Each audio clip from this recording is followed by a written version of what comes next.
अरे सर, पागल हो गए हो क्या? मैथ्स में एबीसीडी कहाँ से आया? नहीं मैं केस कर दूंगा आप पे। मेरा वकील किधर है? आयु बेटे चुपचाप अपनी जगह पे बैठ जाओ, तुम्हारा कोई वकील नहीं है। अच्छा 2 मिनट रुको, अभी बुलाता हूँ। कर दिया मैंने मैसेज, आ रहा है। तुम नहीं, तुम मुझे कभी नहीं पकड़ सकते। अरे लेकिन मैंने तो मजाक किया था, ये तो सच में ही भाग गए। सर भी फूट गया होगा रे खिड़की से। मैथ्स पर मुझे बचपन से ही भरोसा नहीं था। एक बार 5th क्लास में मैंने 9 का टेबल रटा था, 9 घंटे लगा के। अगले दिन स्कूल गया तो एक एबला बच्चा आके मुझे 9 का टेबल लिखने की ट्रिक बता रहा है। भाई 9 का टेबल कौन याद करता है यार? तू ऐसे लिख सकता है 9 8 7 6 5 4 3 2 1 1 2 3 4 5 6 7 8 9। माँ कसम बता रहा हूँ, उस टाइम वो बच्चा बस मुझे 9 का टेबल लिखने की ट्रिक बता रहा था, लेकिन न जाने क्यों उस टाइम वो मुझे मेरे 9 घंटे की मेहनत पे मूतता हुआ नजर आ रहा था। अरे 9 का टेबल कौन याद करता है? इससे तो 9 घंटे में स्टार उत्सव पे शाहरा का बूम बूम देख लेता। मैंने मैथ्स अकेले पढ़ना ही छोड़ दिया, ग्रुप स्टडीज ही करता था फिर मैं। और ग्रुप स्टडीज ना उन बच्चों के लिए होती है जिन्हें पता होता है कि कौन सा चैप्टर कैसे करना है। ये बच्चे ना अलग ही होते हैं। इनकी कॉपी में मोर का पंख होता है, मोर की कॉपी में इनका पंख होता है। इन्हें पता है कि इन चीजों का हमारे जीवन में क्या उपयोग है। ये लोग अपने सबसे क्लोज दोस्त को भी पूरा नाम लेके बुलाते हैं। युवराज राजेश पाटीदार इधर आओ। हाँ भाई, मेरे से ही काम है ना कि बाप को भी बुला के लाना पड़ेगा। ये वो बच्चे होते हैं जो घर में भी स्कूल यूनिफॉर्म में बैठ के पढ़ाई करते हैं। ये बच्चे 1 आवर 45 मिनट्स पढ़ने के बाद 15 मिनट का ब्रेक लेते हैं। नहीं, हमारे जैसे नहीं है कि 7 घंटे तक एक ही कॉपी के पन्ने को घूरे जा रहे हैं। उसमें भी कुछ याद तो हो नहीं रहा है, उल्टा 7 घंटे लगातार घूरने से पेपर के आर पार अलग दिखना चालू हो जाता है। आर पार दिख रहा है। Super powers. ए अंधे, पढ़ ले चुपचाप। ठीक है मम्मी। अब मैं ग्रुप स्टडीज करता था मेरे दोस्त बंटी के साथ। बंटी बहुत ही भंड बच्चा था पढ़ाई में, लेकिन बंटी ना उन बच्चों में से था जिनके पास कुछ स्पेशल पावर्स होती है। बंटी पास भी थी घूमी हुई चीजें ढूंढ निकालने की। क्लास में किसी की कटर या रबर घूम जाए, बंटी फर्श चाट के पता लगा लेता है कि कहाँ पर है चीजें। वो 5 वाली डॉम्स की रबर तो बंटी सूंघ कर ही बता देता था। तुम लोग को आम बात लग रही होगी कि रबर ढूंढने में कौन सी बड़ी बात है, लेकिन मेरे दोस्त, क्या तुम्हें पता है अगर क्लासरूम में तुम्हारी रबर एक बार डेस्क से नीचे गिरी ना तो वो इतने टप्पे खाएगी, वो इतने टप्पे खाएगी, वो 50,000 बार टप्पे खाती है और नाइजीरिया के किसी अनजान टापू पे चली जाती है। आम इंसान के बस की बात नहीं है क्लासरूम में रबर ढूंढना, लेकिन बंटी के बस की है। ये बातें मेरे मैथ्स एग्जाम के एक दिन पहले की। ये हैप्पी शिनचैन म्यूजिक क्यों बज रहा है भाई यहाँ पे? इतनी अच्छी सुबह नहीं होती यहाँ पे। ये एडिटर किधर है? रे शेमड़े, तेरे को बोला ना उल्टे सीधे म्यूजिक मत लगाया कर वीडियो में, समझ नहीं आती। प्लीज कोई पुलिस को भेजो, ये मुझे मोमबत्ती के चटके लगाता है। एग्जाम के एक दिन पहले बंटी और मैं साथ में ही पढ़ रहे थे। हम दोनों बहुत टेंशन में थे। मैं इसलिए टेंशन में था क्योंकि ट्रिग्नोमेट्री में जितनी तेज चीजें बदल रही थी उतनी तेज तो मेरी जिंदगी में इंसान भी नहीं बदलते। हे दोस्त, क्या तुम मुझे वो कप दे सकते हो? हाँ क्यों नहीं, 1 मिनट, ये लो। Thank you.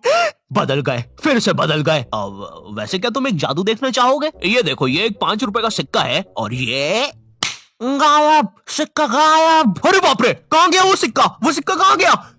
और 1 सेकेंड, वो इंसान किधर गया? और दूसरी तरफ बंटी है जो कि एग्जाम के दिन इस टेंशन में है कि उसको 5 रुपए की बूमर के साथ नरेश भैया ने हैप्पी हैप्पी स्टिकर्स नहीं दिए। क्या बात हो सकती है? नरेश भैया और मेरे तो संबंध भी अच्छे हैं। अरे ओ भंड इंसान, पढ़ाई कर ले वरना बाप मार मार के बूमर बना देगा। अबे उसमें मारने की क्या बात है? 2 मिनट रुक। ले, बन गया बूमर। और बाप मेरा कुछ भी नहीं कर सकता। अभी बर्थडे पे साइकिल दिला रहे हैं, उनकी साइकिल पे बैठ के उनका ही घर छोड़ के भाग जाऊंगा। वैसे तुझे पता है, अगर तू ये नटराज का स्केल अपनी आंखों पे रखेगा तो तुझे एक अलग डायमेंशन दिखेगा। बस इसी चीज से मैं क्लासरूम की खुफिया जगह का पता लगाऊंगा और जब पूरी क्लास लंच करने गई होगी तो मैं साक्षी को लेकर टाइम मशीन में बैठ के कहीं दूर भाग जाऊंगा। अच्छा, हाँ अच्छा जी, हाँ, एक बार और बोला तो तेरा मुंह तोड़ दूंगा। अच्छा 1 सेकंड, टाइम मशीन मतलब time travel, time theory, Albert Einstein और स्टीफन हॉकिंस को जानता है तू? नहीं तो अच्छा है वो लोग भी तुझे नहीं जानते, वरना ये सुनने के बाद तो वो इसी नटराज के स्केल से तेरी नाभि पे इतने चमेट बजाते ना। हैं? बस चमेट बजाते? अल्बर्ट, अगर मैं वहां पे होता तो उस बच्चे की स्पीड ब्रेकर जैसी नाभि पे अपनी साइकिल का पहिया चढ़ा देता। हाँ, और मैं होता तो अपनी इक्वेशन E=mc² में से E और स्क्वायर हटा के उस बच्चे को MC बोल देता। सच में अल्बर्ट, तुझे पता है ना मैं तेरे इन्हीं बकवास जोक्स की वजह से पैरालाइज हुआ था। तू मान क्यों नहीं लेता कि तू बहुत ही अनफनी है? अच्छा ठीक है। अल्बर्ट, मेरा वो मतलब नहीं था। कम ऑन यार अल्बर्ट, तू हमेशा अल्बर्ट सांस नहीं आ रही भाई, उठा दे प्लीज। मुझे समझ में आ गया था कि बंटी और मेरे बस का नहीं है मैथ्स, इसलिए मैंने अपने एक और दोस्त राजू को फोन लगाया। राजू ना मेरी जिंदगी का डेकी सुकी था, मतलब वो बस मेरी जिंदगी के पढ़ाई या होमवर्क वाले एपिसोड्स में आता था बस। इसके अलावा हम एक दूसरे के बारे में कुछ नहीं जानते थे। राजू और मेरी कॉल पर बात हुई। Hello hello Raju, hello hello, आवाज आ रही है? राजू, हाँ वो राजू बेटे एक पराठा खाएगा कि दो? मम्मी 2 खाऊंगा। हेलो राजू, वो बोल रहे बेटे टमाटर की सब्जी बना दूं ना? हाँ मम्मी। हेलो राजू, मैं बोल रहा था बेटे कच्चे टमाटर खाएगा कि पक्के?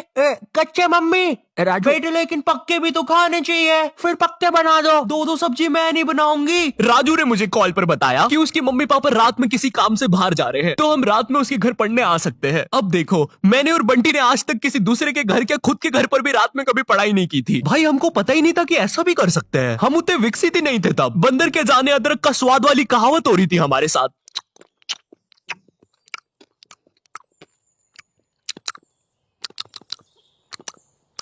अरे ये क्या स्वाद है, समझ ही नहीं आ रहा। हम दोनों को पता तक नहीं है कि रात में पढ़ने के लिए लेके क्या जाना है। बंटी उधर विमल के झोले बांध रहा होता है। भाई देख, ये वाले झोले के अंदर अपना किराना है और ये वाले झोले के अंदर नाने मंजन का सामान है। और सुन, ये वाला झोला संभाल के रखना, इसके अंदर अरे मेरा चश्मा किधर गया? अनुपमा देखते समय यही तो उतारा था कि बाहर छोड़ दिया। देख के आता हूँ। देख, इस बैग के अंदर। लेकिन बाहर मेरा चश्मा नहीं है यार। अनुपमा इतना बेकार शो भी नहीं हो सकता कि वो मेरी याददाश्त मिटा दे। एक बार और देख के आता हूँ, एक बार और। मैं पहली बार कब गया? देख के आता हूँ। देख, इस बैग के अंदर अपने पैसे हैं। और तूने मच्छर अगरबत्ती और भाले बंदूक रख ली है ना? भाले बंदूक क्यों बे? अरे पागल, उधर शिकारी या भालुओं ने हमला किया तो। अरे ओ बंटी पगलेट, ग्रुप स्टडीज करने जा रहे हैं अमेज़न के जंगलों में नहीं। और बस कर, मेरे बाप कितना सामान पैक करेगा? एक रात के लिए जा रहे हैं? हम लोग रात में राजू के घर पहुंचते हैं, ऑफ कोर्स पढ़ाई का सामान लेके, और एक बड़ी सी 5 लीटर की थम्स अप की बोतल भी लेके, जिसके अंदर थम्स अप भी नहीं है, पानी भरा हुआ है। क्यों? किसी को नहीं पता, बंटी लेके आया था। और इस भंड मनुष्य से पूछ रहे तो बता भी नहीं रहा। बाद में राजू ने थोड़ा फोर्स किया तो पता है ये भाग के बाहर गया और बोतल के पानी से एक बकरे को भिगा के आ गया, वो भी ठंड में। और ऐसा भी नहीं कि थोड़ा सा भिगा के आया हो, पूरा 5 लीटर भिगा के आया था। भाई वो थम्स अप की बोतल में पता है कितना पानी आता है? वो घर में गिर जाए तो सुनामी आ जाती है, घर भेजाते हैं भाई लोगों के। मैंने कहा भाड़ में गया यार मैथ्स, मुझे पहले बंटी के बारे में जानना है।